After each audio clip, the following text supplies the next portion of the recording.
Hello everyone, स्वागत है एक बार फिर से आप सभी का आपके अपने YouTube channel state PCS hub में। हम सॉल्व कर रहे हैं आरओ री एग्जाम के लिए हिंदी टेस्ट सीरीज, जो कि आज ही हमारा 63वां टेस्ट है। इसके पहले 62 टेस्ट हमने सॉल्व कर लिया है। इसका प्लेलिस्ट भी बना दिया गया है, तो एक साथ आप क्लासेस को प्राप्त कर सकते हैं। साथ ही इसका जो पीडीएफ है हमारे टेलीग्राम चैनल पर अपलोड है, वहाँ से आप टेलीग्राम ज्वाइन कर लीजिए ताकि ये पीडीएफ प्राप्त कर सकें। टेलीग्राम का लिंक इस वीडियो के डिस्क्रिप्शन बॉक्स में दिया हुआ है, वहाँ से आप टेलीग्राम ज्वाइन कर लीजिए। तो देखिए, आज ही हम 63 नंबर का अपना टेस्ट सीरीज सॉल्व कर रहे हैं। तो आप लोग को बता दें कि देखिए, हिंदी जो है आपका आरओ एग्ज़ाम में हिंदी एक प्लस पॉइंट है। यानी कि अगर आप 60 प्रश्न आपको दिया गया है हिंदी का, तो आपको कितना यहाँ पे सही करना होगा, मिनिमम कम से कम आप 55 ज़रूर सही करिए। अगर आप 55 यहाँ पे सही करते हैं हिंदी में, तो आप जीएस में अगर 140 प्रश्न जीएस में रहेगा, और जीएस में आप अगर 85 कर ले जाते हैं, यानी कि 85 क्वेश्चन जीएस में कर ले जाएंगे, तो आपका टोटल कितना हो जाएगा? तो आपका हो जाएगा यहाँ पे टोटल जो है 140। अगर आप यहाँ पे 85 नहीं भी कर पाते हैं जीएस में, और जीएस में आप कितना करते हैं, तो जीएस में आप 75 कर लेते हैं, और इसमें हो जाएगा आपका 55। तो यहाँ पे आप जो है 130 प्रश्न आपका हो जाएगा। और जब आप 130 प्रश्न सही आपका हो जाएगा ना, तो आपको कोई मेंस से रोक ही नहीं सकता।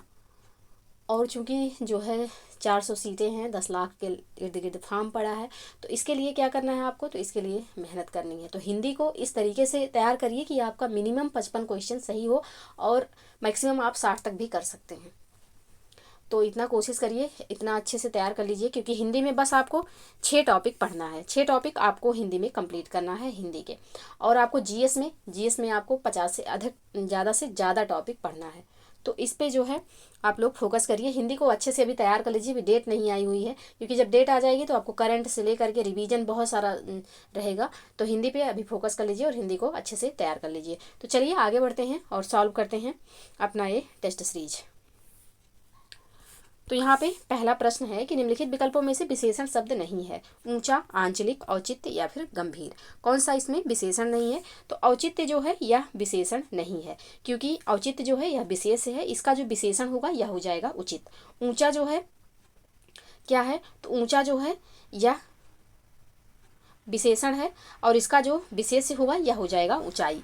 आंचलिक जो है यह भी विशेषण है, और इसका जो विशेष्य होगा यह क्या हो जाएगा, तो यह हो जाएगा अंचल। और गंभीर जो है यह भी विशेषण है, और इसका जो विशेष्य होगा यह हो जाएगा गंभीरता। तो औचित्य जो है ऑलरेडी यहाँ पे विशेषण नहीं है, ये विशेष है, और इसका जो विशेषण होगा यह हो जाएगा उचित। तो ऑप्शन सी यहाँ पे सही आंसर होगा। नेक्स्ट प्रश्न है, दिए गए विशेषण युग्म में से सही सुमेलित नहीं है। चिंता, चिंतनीय, तृष, तृषित, प्रतिष्ठा, प्रतिष्ठित, दंड, दंडित। तो कौन सा यहाँ पे सुमेलित नहीं है विशेषण युग्म में से? तो यहाँ पे चिंता का चिंतनीय बिल्कुल सही सुमेलित है। त्रिस विशेष का विशेषण त्रिषित होता है, ये भी बिल्कुल सही है। प्रतिष्ठा विशेष से होता है, और प्रतिष्ठित इसका विशेषण होगा, ये भी यहाँ पे सही सुमेलित है। दंड का जो यहाँ पे दंडित दिया हुआ है यह सही सुमेलित नहीं है, क्योंकि दंड जो है यह इस विशेष है, और इसका जो विशेषण होगा यह हो जाएगा दंडनीय। दंडनीय इसका विशेषण होगा। तो यहाँ पे ऑप्शन डी सही सुमेलित नहीं है, क्योंकि प्रश्न में पूछा भी गया है कौन सा सही सुमेलित नहीं है, तो ऑप्शन डी इसका सही आंसर हो जाएगा। नेक्स्ट प्रश्न है, निम्नलिखित में से कौन गुणवाचक विशेषण नहीं है? त्रिभुज, भविष्य, चौगुना या फिर चौड़ा। कौन सा इसमें से गुणवाचक विशेषण नहीं है? तो इसका जो सही आंसर हो जाएगा यह हो जाएगा चौगुना। चौगुना जो है यह आवृत्तिवाचक विशेषण हो जाएगा, जबकि त्रिभुज, भविष्य और चौड़ा ये सब क्या हैं? तो ये सब क्या हो जाएंगे? तो ये सब हैं गुणवाचक विशेषण। तो यहाँ पे ऑप्शन सी इसका सही आंसर हो जाएगा। चौगुना जो है यह कौन सा विशेषण होगा? तो यह आवृत्तिवाचक विशेषण हो जाएगा। तो ऑप्शन सी यहाँ पे बिल्कुल सही आंसर। बाकी तीनों ऑप्शन जो दिए हुए हैं ये गुणवाचक विशेषण है। नेक्स्ट प्रश्न है, अब आप लोग यहाँ त्रिभुज में कंफ्यूज मत होइएगा। त्रिभुज भी क्या है, तो किसी वस्तु की आकार या आकृति जो होता है वो वस्तु के गुण को प्रदर्शित करता है, और इस वजह से ये क्या हो जाएगा, तो ये गुणवाचक विशेषण हो जाएगा। तो यहाँ पे इस प्रश्न का जो सही आंसर हो जाएगा ऑप्शन सी यहाँ पे सही आंसर होगा।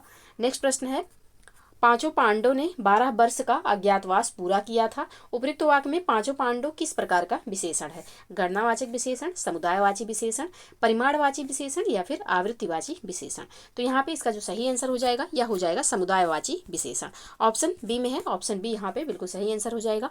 तो पांचों पांडवों में समुदायवाची विशेषण है, जहाँ किसी संख्या पद का मान जो है वह समेकित भाव अथवा समूह की अवस्थिति का बोध कराता है, वहाँ समुदायवाची विशेषण होता है। जैसे चारों भाई हो गया, पांचों पांडव हो गया, तो ये तो ऑप्शन बी यहाँ पे बिल्कुल सही आंसर हो जाएगा।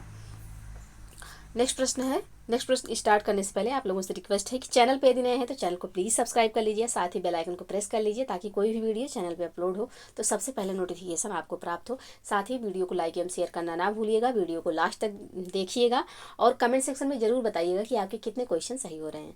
तो चलिए आगे बढ़ते हैं और इस प्रश्न को सॉल्व करते हैं। तो यहाँ पे प्रश्न है कि निम्नलिखित में से कौन सा शब्द विशेषण नहीं है? निर्भीक, भव, जटिलता या फिर पांचवा। कौन सा शब्द इसमें से विशेषण नहीं है?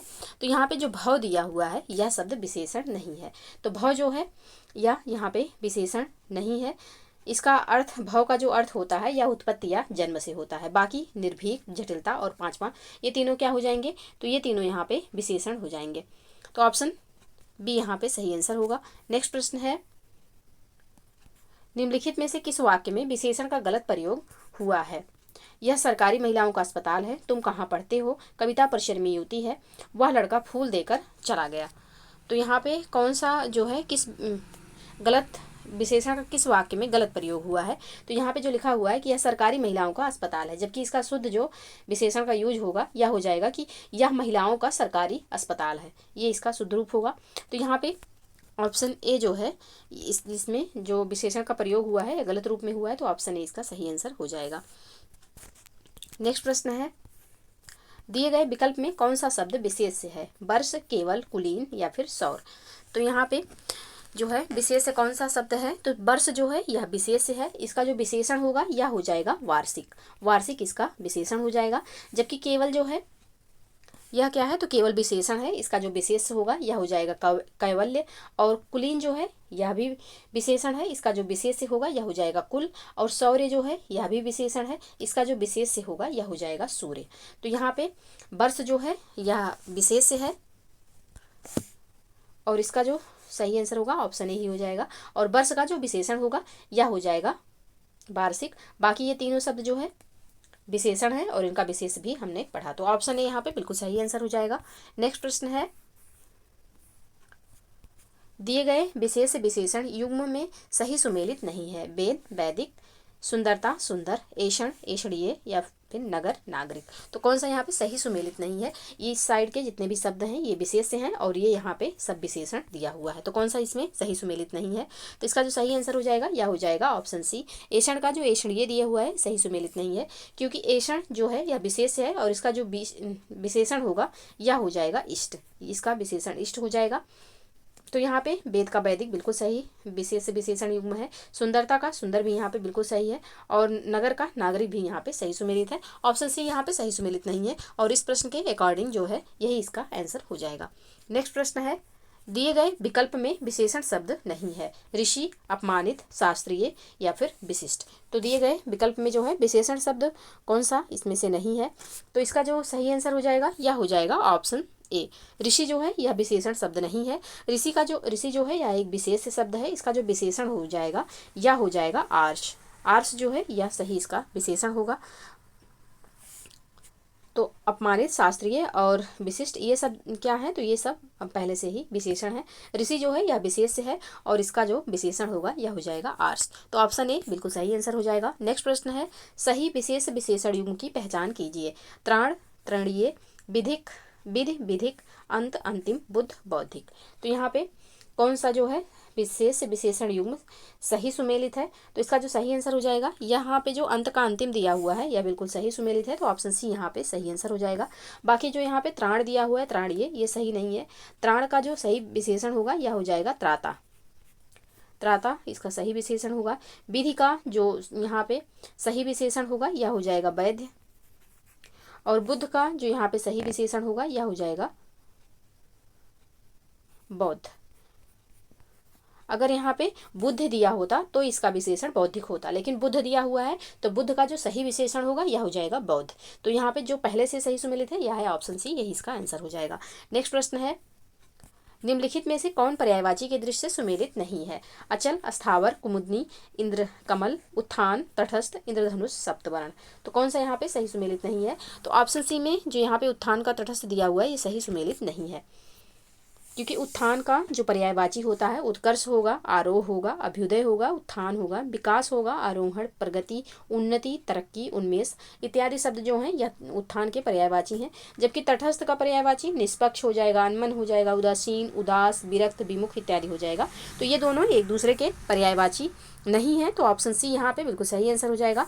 बाकी अचल का स्थावर पर्यायवाची बिल्कुल सही है, कुमुदनी का इंद्रकमल भी यहाँ पे सही है, और इंद्रधनुष का सप्तवर्ण भी यहाँ पे पर्यायवाची बिल्कुल सही सुमेलित है। तो ऑप्शन सी प्रश्न के अकॉर्डिंग सही आंसर हो जाएगा।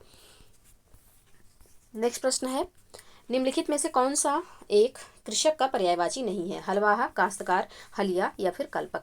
तो कौन सा इसमें से कृषक का पर्यायवाची नहीं है? तो कल्पक जो है यह कृषक का पर्यायवाची ना होकर के किसका पर्यायवाची है? तो यह कवि का पर्यायवाची है। कवि का पर्यायवाची क्या हो जाएगा? तो कल्पक। बाकी हलवाहा, काश्तकार और हलिया तीनों कृषक के पर्यायवाची हैं। ऑप्शन डी यहाँ पे सही आंसर हो जाएगा। नेक्स्ट प्रश्न है, पर्यायवाची के दृष्टि से एक वर्ग अशुद्ध है। लता, बेली, वेल, लंकेश, दसवदन, निशाचरपति, शोणित, लोहित, त्रिवासा या फिर दुर्दिन, बरखा, पावस। तो कौन सा यहाँ पे सही सुमेलित नहीं है? तो यहाँ पे जो शब्द दिए हुए हैं किसी एक ही शब्द के पर्यायवाची हैं, जबकि यहाँ पे शोणित और लोहित दोनों रक्त के पर्यायवाची हो जाएंगी। और यहाँ पे त्रिवासा जो है यह रात्रि का पर्यायवाची होगा, रात्रि का पर्यायवाची हो जाएगा। तो ऑप्शन सी जो है यह सही सुमेलित नहीं है, यही इसका आंसर हो जाएगा। बाकी तीनों ऑप्शन में जो शब्द दिए हुए हैं ये एक ही शब्द के पर्यायवाची हैं, तो ऑप्शन सी यहाँ पे सही आंसर होगा। नेक्स्ट प्रश्न है, निम्नलिखित में से पर्यायवाची की दृष्टि से गलत युग्म की पहचान कीजिए। हिमालय, हिमाचल, हंस, सूर्य, हाथी, कर, सीता, उर्विजा। तो कौन सा यहाँ पे सही सुमेलित नहीं है? तो यहाँ पे हिमालय, हिमाचल बिल्कुल सही है। हंस का पर्यायवाची सूर्य भी होता है, और यहाँ पे सूर्य का पर्यायवाची हंस भी होता है, और सीता का पर्यायवाची उर्विजा है। तो यहाँ पे इसका जो सही आंसर हो जाएगा यह हो जाएगा ऑप्शन सी, क्योंकि कर जो है यह हाथी का पर्यायवाची नहीं होता है। कर जो है यह हस्त, पाणी, बाहु, भुजा या फिर भुज का पर्यायवाची होता है। तो ऑप्शन सी यहाँ पे सही आंसर हो जाएगा। बाकी हाथी के जो पर्यायवाची हो जाएंगे हस्ती, वारण, कुंभी, मतंग, नाग, विरध, सारंग इत्यादि जो है यह किसके पर्यायवाची हो जाएंगे? तो हाथी के पर्यायवाची हो जाएंगे। तो ऑप्शन सी यहाँ पे बिल्कुल सही आंसर होगा। नेक्स्ट प्रश्न है, निम्नलिखित में से कौन निर्बल का पर्यायवाची नहीं है? निर्भय, दुर्बल, कृश, कृशकाय। तो यहाँ पे निर्भय जो है यह निर्बल का पर्यायवाची नहीं है। ऑप्शन सी है, ऑप्शन ए यहाँ पे सही आंसर हो जाएगा। बाकी दुर्बल, कृश और कृशकाय तीनों निर्बल के पर्यायवाची होंगे। नेक्स्ट प्रश्न है, निम्नलिखित में से पर्यायवाची के दृष्टि से एक वर्ग सुमेलित नहीं है। फणींद्र, वासुकी, शेषनाग, प्रिय, बल्लभ, वत्सल, परछाई, छाया, अक्ष, प्रतिशोध, प्रतिष्ठा, प्रतिस्पर्धा। तो यहाँ पे कौन सा वर्ग जो है सुमेलित नहीं है? तो ऑप्शन डी में जो है यहाँ पे प्रतिशोध, प्रतिष्ठा और प्रतिस्पर्धा दिया हुआ है। तीनों शब्द एकदम अलग अलग हैं एक दूसरे के, कोई भी यहाँ पे टैली नहीं कर रहा है, यानी कि कोई भी यहाँ पे दो शब्द भी ऐसा नहीं है कि जो एक दूसरे के पर्यायवाची हो। तो तीनों शब्द बिल्कुल अलग अलग हैं, तो ऑप्शन डी यहाँ पे सही आंसर हो जाएगा। नेक्स्ट प्रश्न है, पर्यायवाची के दृष्टि से कौन एक गलत युग्म है? चांदनी, चाँद, चंचल, चपल, चालाक, चतुर, चौकस, सचेत। तो कौन सा यहाँ पे पर्यायवाची की दृष्टि से गलत युग्म है? तो चांदनी का जो यहाँ पे चाँद दिया हुआ है सही सुमेलित नहीं है, क्योंकि चांदनी का पर्यायवाची चाँद नहीं होता है। चांदनी का पर्यायवाची हो जाएगा ज्योत्सना, कौमुदी, अजूरिया इत्यादि। जबकि चाँद का जो पर्यायवाची होगा चंद्रमा, चंद्र, हिमकर, विभाकर, सुधाकर, शशि, रजनीश, अंशुमाली, मयंक, निशाकर, ये सब क्या है? तो ये सब चाँद के पर्यायवाची हैं। तो ऑप्शन ए यहाँ पे सही आंसर हो जाएगा। बाकी ये तीनों शब्द बिल्कुल सही सुमेलित हैं। नेक्स्ट प्रश्न है, निम्नलिखित में से कौन एक बुद्धि का पर्यायवाची है? प्रज्ञा, जड़, विप्र, भट्ट। तो यहाँ पे बुद्धि का पर्यायवाची तो प्रज्ञा हो जाएगा। ऑप्शन ए यहाँ पे सही आंसर। बाकी जड़ जो है यह बुद्धू का पर्यायवाची हो जाएगा। विप्र जो है यह ब्राह्मण का पर्यायवाची है, और भट्ट जो है यह वीर का पर्यायवाची हो जाएगा। तो ऑप्शन ए यहाँ पे सही आंसर होगा। नेक्स्ट प्रश्न है, निम्नलिखित में से कौन सर्प का पर्यायवाची नहीं है? भुजंग, ब्याल, पन्नग, बराह। तो यहाँ पे जो भुजंग है, ब्याल है और पन्नग है, तीनों सर्प के पर्यायवाची हो जाएंगे। वराह जो है यह किसका पर्यायवाची होता है? तो ये सूअर का पर्यायवाची होता है। ऑप्शन डी यहाँ पे सही आंसर हो जाएंगे। और सूअर जो है यह एक अपमार्जक का कार्य करता है। अपमार्जक इन द सेंस कि यहाँ पे जहाँ पे भी जितना भी कूड़ा कबाड़ होता है उनको साफ करने में सुअर एक बहुत बड़ा रोल प्ले करता है। तो यहाँ पे वराह जो है किसका पर्यायवाची है, तो सुअर का पर्यायवाची है।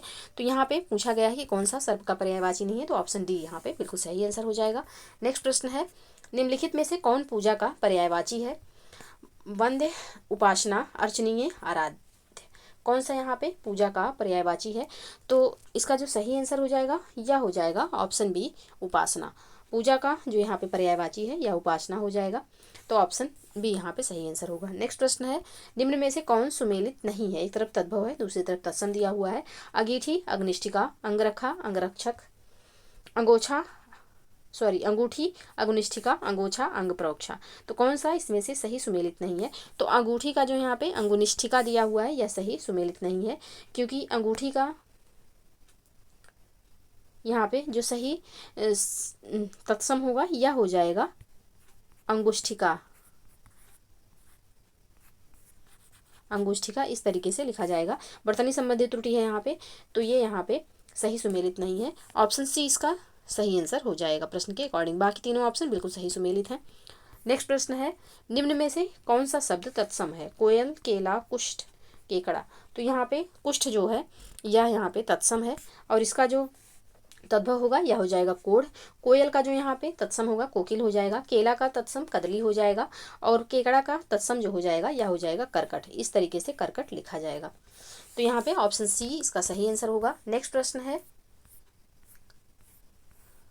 सुमेलित नहीं है। एक तरफ तत्सम दिया हुआ है और एक तरफ तद्भव, दूसरी तरफ तत्सम दिया हुआ है। गोसाई, गोस्वामी, गोंद, क्रोध, ग्वाल, गोपाल, गलन, गलना।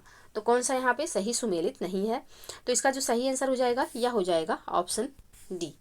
गलन का जो यहाँ पे गलना दिया हुआ है सही सुमेलित नहीं है, क्योंकि गलन जो है यह तत्सम है और गलना जो है यह तद्भव है। तो दोनों का स्थान चेंज है, इस वजह से ये जो ऑप्शन है यह सही सुमेलित नहीं है। तो ऑप्शन डी यहाँ पे सही आंसर हो जाएगा। बाकी गोसाई, गोस्वामी, गोंद, क्रोध और ग्वाल, गोपाल बिल्कुल सही सुमेलित हैं।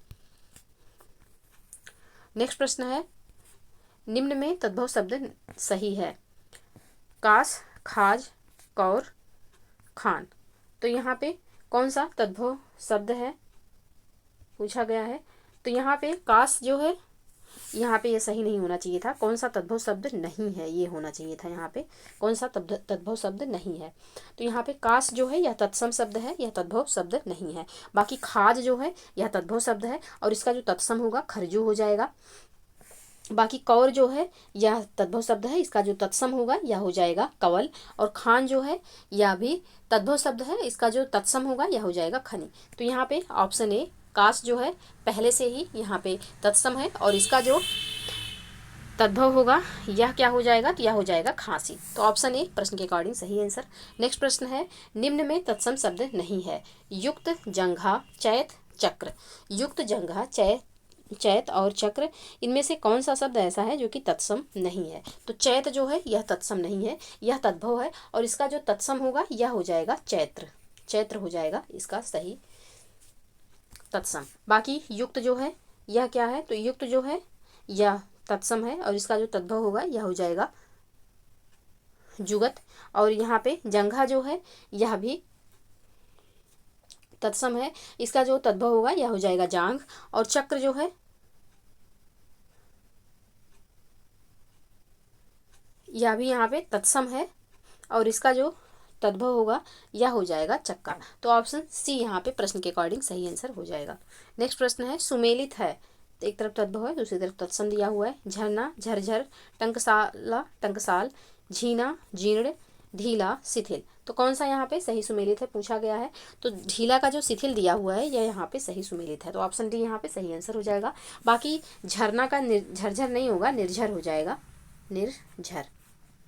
और टंकसाला जो यहाँ पे दिया हुआ है, तो टंकसाला जो है यह तत्सम है, और टकसाल जो है यह तद्भव है। तो दोनों का स्थान परिवर्तित होने की वजह से ये गलत हो जाएगा। बाकी झीना, झीण जो यहाँ पे दिया हुआ है ये झीना नहीं होता है, छीना का झीण होता है। इस तरीके से लिखा जाएगा। तो यहाँ पे जो सही सुमेलित है वह है ऑप्शन डी, और यही इसका आंसर होगा। नेक्स्ट प्रश्न है, निम्नलिखित में कौन सा युग्म सुमेलित नहीं है? एक तरफ तत्सम है, दूसरी तरफ तद्भव। तरवारी, तलवार, तड़ाग, तालाब, ताप, ताव, तिक्त, तीता। तो कौन सा यहाँ पे सही सुमेलित नहीं है? तो ताव का जो यहाँ पे ताप का जो ताव दिया हुआ है यह सही सुमेलित नहीं है, क्योंकि ताव जो है यह तत्सम है और ताप जो है यह तद्भव है। स्थान परिवर्तित होने की वजह से यह ऑप्शन यहाँ पे सुमेलित नहीं है, तो यही इसका आंसर हो जाएगा। बाकी तीनों ऑप्शन बिल्कुल सही सुमेलित हैं। नेक्स्ट प्रश्न है, निम्न में कौन सा शब्द तद्भव है? दाह, दृष्टि, दीपाली या फिर स्पर्श। कौन सा शब्द इसमें से तद्भव है? तो इसका जो सही आंसर हो जाएगा यह हो जाएगा ऑप्शन सी, दीपाली। जो यहाँ पे दिया हुआ है, यहाँ पे दीपाली नहीं होगा, ये दिवाली होगा, वह रहेगा दिवाली। दिवाली जो लिखा जाता है ये क्या है? तो ये तद्भव है, जबकि यहाँ पे इसका जो तत्सम होगा यह हो जाएगा दीपावली, दीपावली, और इस तरीके से लिखा जाएगा, इसको याद रखिएगा। बाकी दाह जो है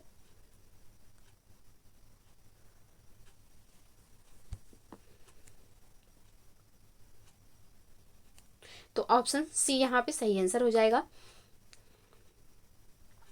बाकी दाह जो है यहाँ पे तत्सम है, इसका जो तद्भव हो जाएगा यह हो जाएगा डाह। दृष्टि जो है यह तत्सम है, इसका जो तद्भव होगा यह हो जाएगा डीठ। और स्पर्श जो है यह भी तत्सम है और इसका जो तद्भव होगा यह हो जाएगा परस। तो यहाँ पे ऑप्शन सी इसका सही आंसर हो जाएगा। नेक्स्ट प्रश्न है, सुमेलित नहीं है। अब कौन सा इसमें सही सुमेलित नहीं है? धनिया, धनिका, नौ, नया, नाई, नापित, नोचना, लुंचन। तो कौन सा इसमें सही सुमेलित नहीं है? तो नौ का जो यहाँ पे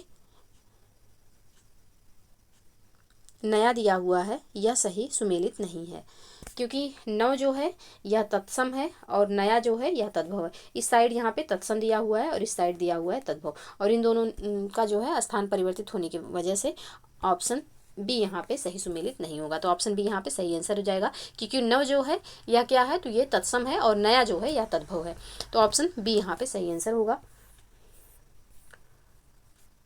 जब ऐसे क्वेश्चन आएंगे तो आप लोग इस पे बिल्कुल ध्यान दीजिएगा, क्योंकि देखिए यहाँ पे लिखा भी नहीं है कि कौन सा तत्सम है और कौन सा तद्भव है। तो जब भी पढ़िएगा तो एक पहले ध्यान से पढ़िएगा कि कौन से साइड में यहाँ पे तद्भव दिया हुआ है और कौन से साइड में तत्सम। यहाँ पे शब्द तो सही दिया रहता है, लेकिन बस स्थान परिवर्तित होने की वजह से ये जो ऑप्शन है यहाँ पे गलत हो जाएगा।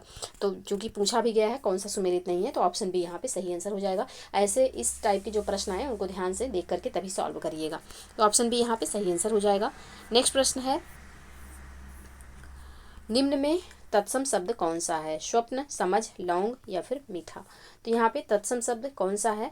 तो इसका जो सही आंसर हो जाएगा यह हो जाएगा ऑप्शन ए, स्वप्न जो है यहाँ पे तत्सम है, इसका जो तद्भव होगा यह हो जाएगा सपना। समझ जो है यह तद्भव है, इसका जो तत्सम होगा यह हो जाएगा समबुद्धि। लौंग जो है यह भी तद्भव है, इसका जो तत्सम होगा लवंग हो जाएगा।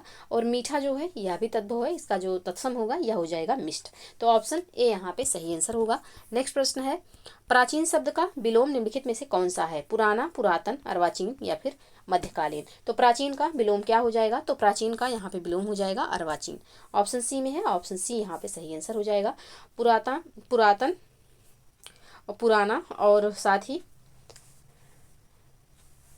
यहाँ पे पुराना और पुरातन जो है यह प्राचीन के समानार्थी हो जाएंगे, और यहाँ पे जो प्राचीन का विलोम हो जाएगा यह हो जाएगा अर्वाचीन। तो ऑप्शन सी यहाँ पे सही आंसर होगा।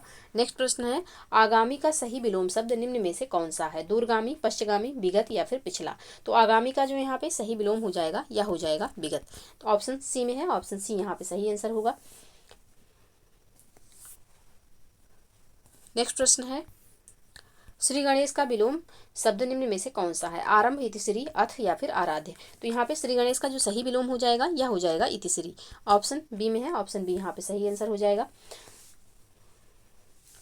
आरंभ का जो विलोम होगा यह हो जाएगा समापन या समाप्ति, और अथ का जो विलोम होगा यह हो जाएगा इति, और आराध्य का जो यहाँ पे विलोम होगा यह हो जाएगा दुराध्य।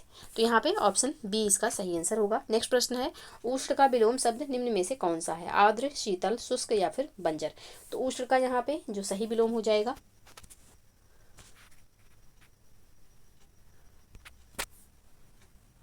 यह हो जाएगा शीतल। उष्ण का विलोम पूछा गया है तो उष्ण का विलोम यहाँ पे शीतल होगा, जबकि आर्द्र का अगर विलोम दिया पूछा जाएगा तो इसका विलोम हो जाएगा शुष्क, और यहाँ पे बंजर का जो विलोम होगा यह हो जाएगा उर्वर। तो ऑप्शन बी यहाँ पे सही आंसर होगा। नेक्स्ट प्रश्न है, कृपण का विलोम शब्द निम्नलिखित में से कौन सा है? आकर्मण्य, निष्ठुर, उदार या फिर कुलांगर। तो यहाँ पे कृपण का जो विलोम हो जाएगा यह हो जाएगा उदार। ऑप्शन सी में है, ऑप्शन सी यहाँ पे सही आंसर होगा।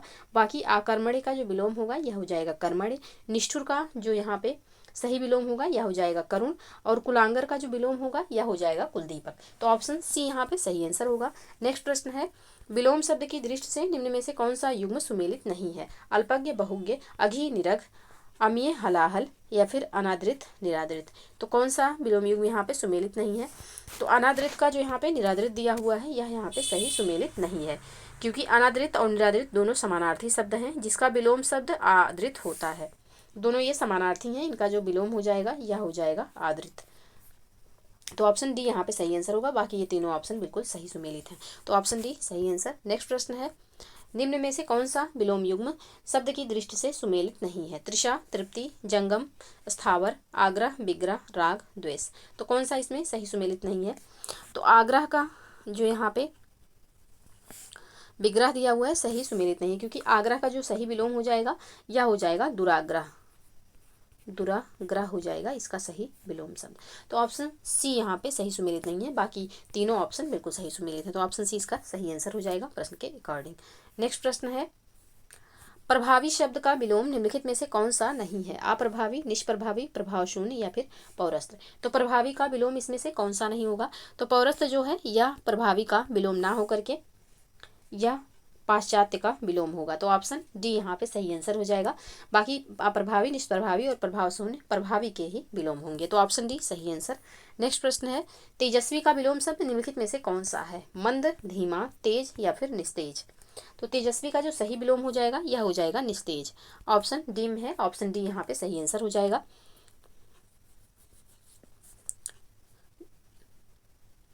जबकि यहाँ पे जो तेज है इसका विलोम जो है धीमा भी होगा और मंद भी हो जाएगा, तो ऑप्शन डी प्रश्न के अकॉर्डिंग सही आंसर होगा। नेक्स्ट प्रश्न है, निषिद्ध का विलोम शब्द निम्न में से कौन सा है? सिद्ध, प्रसिद्ध, विहित या फिर निहित। तो यहाँ पे निषिद्ध का जो सही विलोम हो जाएगा यह हो जाएगा विहित। ऑप्शन सी में है, ऑप्शन सी यहाँ पे सही आंसर होगा।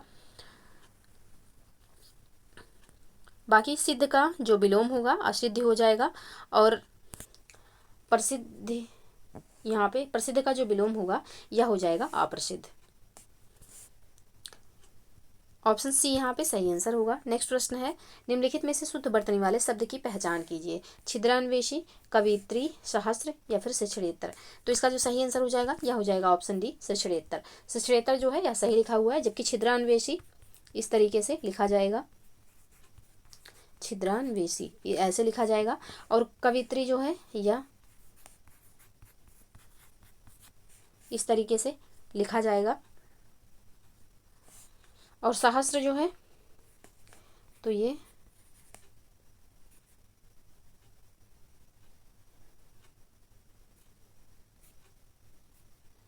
इस तरीके से लिखा जाएगा।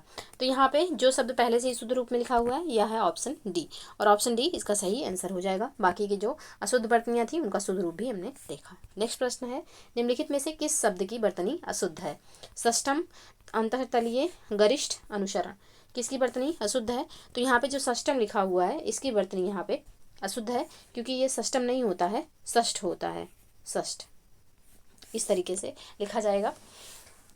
संस्कृत में 6 को षष्ठ लिखा जाता है, तो ऑप्शन ए यहाँ पे सही नहीं है। बाकी ये तीनों जो शब्द की वर्तनी है बिल्कुल शुद्ध रूप में लिखी हुई है। नेक्स्ट प्रश्न है, निम्नलिखित में शुद्ध वर्तनी वाला शब्द कौन सा है? तदंतर, अनुवादित, अपनहुत, अंतरकथा। तो यहाँ पे शुद्ध वर्तनी वाला शब्द जो है यह तदंतर हो जाएगा, ऑप्शन ए में है, ऑप्शन ए यहाँ पे सही आंसर होगा। बाकी यहाँ पे अनुवादित नहीं होगा, अनुदित हो जाएगा, इसका शुद्ध वर्तनी अनुदित होगा। और यहाँ पे अपहुनित जो लिखा हुआ है यह भी अशुद्ध रूप में लिखा हुआ है, इस तरीके से लिखा जाएगा। हा में ही आधा ना रहेगा, और फिर तापे छोटी की मात्रा, अपहुनित रहेगा, और अंतः कथा होगा, अंतर कथा नहीं, अंतः कथा, अंतः और फिर कथा। तो यहाँ पे जो शब्द पहले से ही शुद्ध रूप में लिखा है यह है ऑप्शन ए, और यही इसका आंसर हो जाएगा। नेक्स्ट प्रश्न है, निम्नलिखित में से किस शब्द की वर्तनी अशुद्ध है? बहुलता, स्वास्थ्य, अस्थाई या फिर सहिष्णु। किसकी वर्तनी यहाँ पे अशुद्ध है? तो ऑप्शन सी में जो अस्थाई लिखा हुआ है ये वर्तनी यहाँ पे अशुद्ध है। अस्थाई इस तरीके से लिखा जाता है, तो ये यहाँ पे अस्थाई का शुद्ध रूप होगा। बाकी बहुलता, स्वास्थ्य और सहिष्णु बिल्कुल शुद्ध रूप में लिखा हुआ है, तो ऑप्शन सी यहाँ पे सही आंसर हो जाएगा। नेक्स्ट प्रश्न है, निम्नलिखित में से अशुद्ध बर्तनी वाले शब्द की पहचान कीजिए। पितृण, हुतभुक, दुरावस्था या फिर मनःकष्ट। यहाँ पे अशुद्ध बर्तनी का शब्द कौन सा है? तो पितृण जो यहाँ पे लिखा हुआ है ये अशुद्ध रूप में लिखा हुआ है, क्योंकि पितृण जो है इस तरीके से लिखा जाता है, पितृऋण, इस तरीके से पितृऋण लिखा जाएगा, तो ऑप्शन ए यहाँ पे अशुद्ध है। बाकी ये तीनों बर्तनी बिल्कुल शुद्ध रूप में लिखी हुई हैं। नेक्स्ट प्रश्न है, निम्नलिखित में से अशुद्ध वाक्य की पहचान कीजिए। उसका सौंदर्य कभी कम ना होगा, इत्र में सुगंध है, यह पानी का कुआं कैसे सूख गया, खबर सुनकर मैं विस्मित हो गया। तो यहाँ पे पूछा गया है निम्नलिखित में से कौन सा वाक्य जो है अशुद्ध वाक्य है। तो यहाँ पे इसका जो सही आंसर हो जाएगा यह हो जाएगा ऑप्शन सी। ऑप्शन सी इसका सही आंसर हो जाएगा। इसका जो शुद्ध रूप होगा यह हो जाएगा, यह कुआं कैसे सूख गया, क्योंकि कुआं पानी का ही होता है, तो कुएं के साथ पानी लगाना यहाँ पे अनुचित है, पानी का प्रयोग करना। तो ऑप्शन सी यहाँ पे सही आंसर हो जाएगा। और इस वाक्य का जो शुद्ध रूप होगा यह हो जाएगा कि यह कुआं कैसे सूख गया। बाकी तीनों वाक्य जो लिखे हुए हैं बिल्कुल शुद्ध रूप में है। नेक्स्ट प्रश्न है, निम्नलिखित में से कौन सा वाक्य अशुद्ध है। अध्ययन के लिए अच्छी पुस्तकें आवश्यक हैं, अच्छे लेखन के लिए शब्द संयम आवश्यक है। पृथ्वीराज चौहान ने यदि राजनीतिक चातुर्य का परिचय दिया होता तो आज भारत का इतिहास कुछ और ही होता। और ऑप्शन डी है, उसे मृत्युदंड की सजा मिली। तो यहाँ पे कौन सा वाक्य ऐसा है जो कि यहाँ पे अशुद्ध है? तो ऑप्शन डी यहाँ पे अशुद्ध है, क्योंकि यहाँ पे मृत्युदंड और सजा दोनों का यहाँ पे प्रयोग किया हुआ है, यानी कि दंड और सजा दोनों का एक साथ प्रयोग नहीं किया जाता, क्योंकि दोनों समानार्थी हैं। तो उसे मृत्युदंड दिया गया या फिर उसे सजा मिली, ये दोनों सब जो है समानार्थी हैं। दंड और सजा दोनों समानार्थी, दोनों का प्रयोग एक साथ नहीं होगा। इस वजह से ऑप्शन डी यहाँ पे अशुद्ध हो जाएगा और यही इसका आंसर होगा। बाकी तीनों ऑप्शन बिल्कुल शुद्ध रूप में लिखे हुए हैं। नेक्स्ट प्रश्न है, निम्नलिखित में से शुद्ध शब्द की पहचान कीजिए। कृष्ण पीताम्बरधारी थे, मेरे मन के अंदर कोई बुरी बात नहीं है, मेरा प्राण सूख गया, मैं गुरु से श्रद्धा रखता हूँ।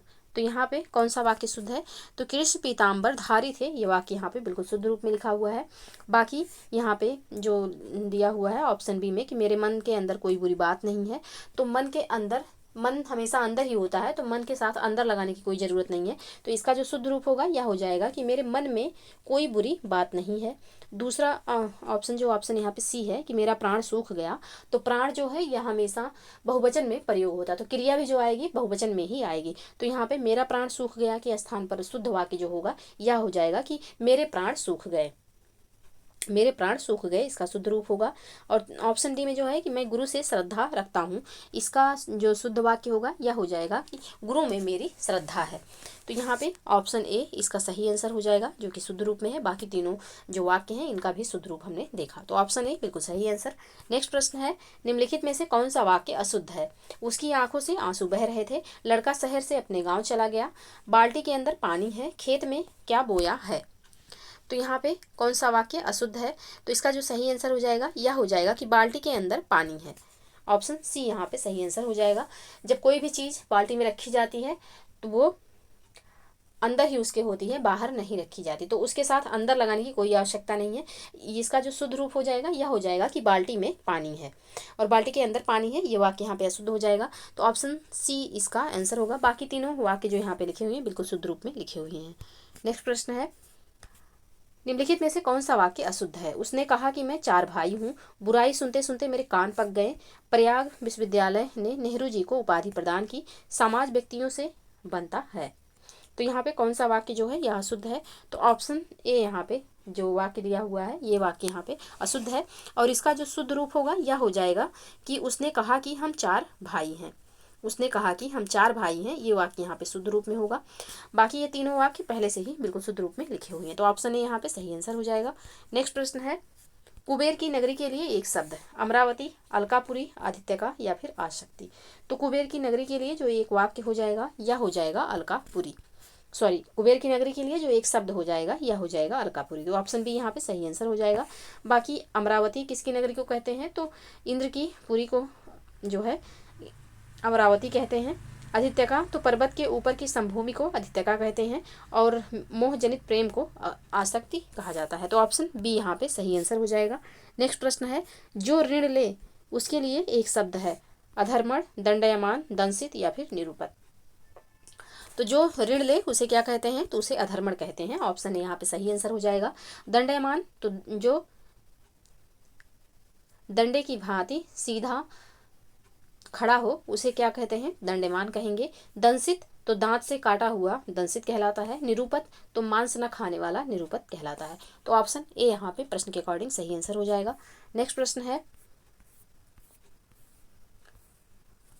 दूसरे के गुणों में दोष निकालना के लिए एक शब्द है।